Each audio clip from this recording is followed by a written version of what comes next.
अरे बेट्यानो, इतक्या लवकर मी काय जात नसतो तुम्हाला सोडून. हा, मला बी अजित पवार म्हणतात. पण गऱ्यांनो, नियतीचा खेळ बघा. खरंच आज माझा हा प्रवास इथंच थांबतोय. मी नेहमी म्हणायचो राजकारण आपल्या जागी आहे, पण काम महत्वाचं.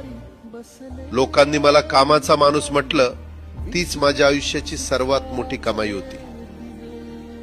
आज निरोप घेताना मन खूप जड आहे, पण एक समाधान आहे की शेवटच्या श्वासापर्यंत मी तुमच्यासाठीच धावत होतो. मी तुम्हाला शब्द दिला होता, जोपर्यंत माझे हातपाय चालतात तोपर्यंत तुमचं भलं करण्यासाठी मी झटत राहील.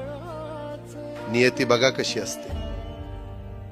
आज माझ्या हक्काच्या बारामतीच्या मातीत तुमच्या सेवेसाठी येत असतानाच माझे हातपाय कायमचे विसावले.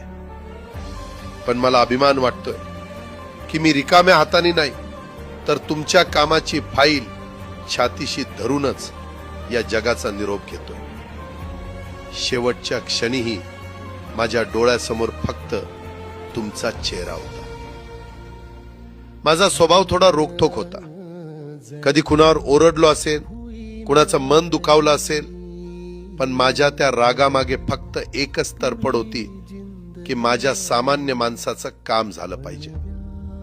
सत्तेसाठी नाही, तर तुमच्या हक्कासाठी मी नेहमीच दादा म्हणून उभा राहिलो. आता मी निरोप घेतोय, पण महाराष्ट्र थांबता कामा नये. माझी जबाबदारी आता मी तुमच्यावर सोपवतोय. राजकारण करा, पण विकासाची गती थांबू देऊ नका. जाता जाता माझ्या शैलीत डोळे पुसून शेवटचं सांगतो, आता रडत बसू नका. उठा आणि कामाला लागा. माझा महाराष्ट्र आपल्याला अजून खूप पुढे न्यायचा आहे. तुमचाच कामाचा माणूस अजितदादा पवार.